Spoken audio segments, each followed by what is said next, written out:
கஷ்டம் இருக்கும்.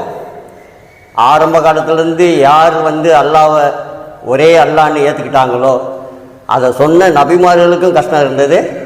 அதை ஏற்றுக்கிட்ட மக்கள் சொல்லனா துன்பம் அடைஞ்சாங்க.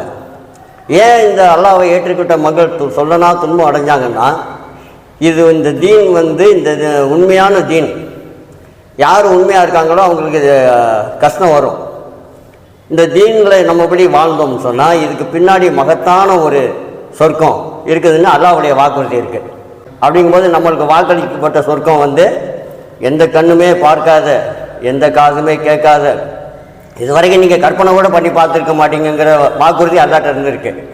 அப்போது நம்ம என்ன பண்ணணும், நம்ம இந்த இறைவனை ஒரே இறைவனை ஏற்றுக்கிட்டு அதுக்கு தகுந்த மாதிரி வாழ்ந்து அந்த சொர்க்கத்தை அடைகிறதுக்கு நம்ம முயற்சி பண்ணணும். நம்ம என்னதான் முயற்சி பண்ணாலும் அதுக்கு அல்லாஹ்வும் தௌஃபீக் செய்யணும்.